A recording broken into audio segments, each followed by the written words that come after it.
जय गुरुदेव, जय Shri Krishna. Bank nifty monthly में बैंक निफ्टी आईसीएफसी खुल के एक्टिव सपोर्ट लेके stop and reverse to sell हुआ है। उसका JWD 33974 है और हाई 33949 है, जो हाई आरसी में गया नहीं है और इसलिए ये JWD पेंडिंग माना जाएगा। दूसरी बात, एक्टिव सपोर्ट और स्टॉप एंड रिवर्स सेल होने से रेजिस्टेंस राइजिंग 61, 36446 और ड्रिफ्टिंग सेल फॉलिंग 61, 30,161 दोनों ऑपोजिट चैनल में है। तो ये रिट्रेच होने के लिए एटलीस्ट JWD पेंडिंग है, वहां तक जाना चाहिए, वैसा हमारा एक्सपीरियंस है। लेकिन कब जाएगा और कब तक जा सकता है, जब तक ये 30,161 नहीं लोअर साइड नहीं ट्रेड करता है तब तक। और उसके बाद लोअर टाइम फ्रेम बोले तो वीकली में fresh support along with BDP closes with PCS होता है, तो ये फिर 34,000 जाने की कोशिश अवश्य करेगा। अब उसको हम वीकली में देखते हैं। वीकली में एक नई बात है जो शायद कई लोगों को मालूम होगी, लेकिन स्लिप ऑफ माइंड हो गई होगी, उसका याद नहीं रहा होगा। वीकली में ये बैंक निफ्टी RMS से लोअर खुल के उसका क्लोज 30792 फॉलिंग 100 के नीचे है। कटिंग द फ्लाइंग काइट में RMS से लोअर खुल के उसका क्लोज फॉलिंग 100 के नीचे होने के बावजूद सर ने ये रेजिस्टेंस 32,418 लिया है, जो हमारे हिसाब से जो पहले हमने सीखा था उसके हिसाब से ये मंडे का क्लोज फॉलिंग 100 के नीचे होता है तो रेजिस्टेंस 31,650 आता है। लेकिन जो 2 साल से नहीं है, हम सर ने एक्सप्लेन कर दिया है और हम सब लोगों को मालूम होगा, लेकिन वो स्लिप ऑफ माइंड हो गया होगा कि ये कैसे हुआ कि ये 32,418 है। जो नहीं हो वो सर से पूछ ले, वो मालूम कर ले कि ये 32,418 रेजिस्टेंस कैसे है। लेकिन जो पुराना हमने सीखा था उसके हिसाब से अगर हम देखें और उसको ही फॉलोअप करें, जो गलत था लेकिन उसको देखें, तो ये क्लोज 30,792 होने से रेजिस्टेंस 31,650 फॉलिंग 61 TVHS है, राइट। और उसके हिसाब से अगर ये मान ले तो stop and reverse to buy हो गया है। तो मंथली में एक्टिव सपोर्ट और stop and reverse to sell support resistance opposite side, और वीकली हम ऐसे लॉजिकली कृष्णा वे में पुराना सिस्टम से माने तो ये stop and reverse to buy हुआ है।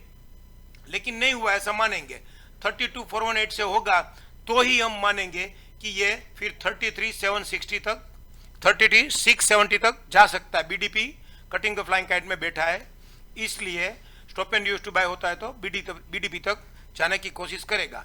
तो यहाँ पे आ गया 33,670 और मंथली में आ गया 33,974। अभी हम जाते हैं डेली में 1 फरवरी को कटिंग द फ्लाइंग काइट था, last cutting the flying kite rising 100 traded का WDP 29,984 है।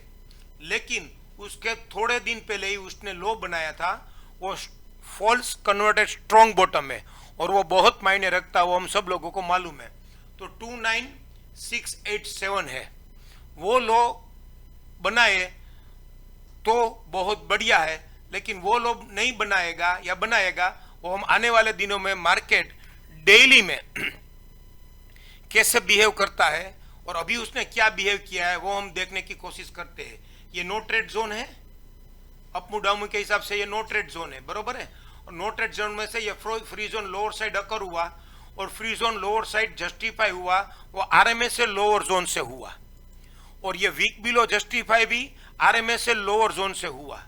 तो उसका लो जो है 30,520 वो तोड़ेगा, या वो दिन आके FC 261 पे आ गया तो 30,520 या 30,369 तोड़ेगा, तो ही अभी मार्केट में बैंक निफ्टी में बेरिशनेस ज्यादा है, तो ही मार्केट ज्यादा टूट पाएगा। और 30,000 ये 30,520 एक बार तोड़ देगा या 30,369 तोड़ देगा, तो फिर ये वीकली भी 30,239 जो सपोर्ट है वो RMSL लोअर का, और मंथली भी RMSL लोअर का 30,161 है, वो सारे सपोर्ट तोड़ देगा। क्यों? क्योंकि ये हाफ ईयरली में बैंक निफ्टी अभी हायर बैक पेंडिंग है, हायर गैप हाफ ईयरली में पेंडिंग है। उसका न्यू बीडीपी है 28,889 और उसका बीडीपी है 27,268।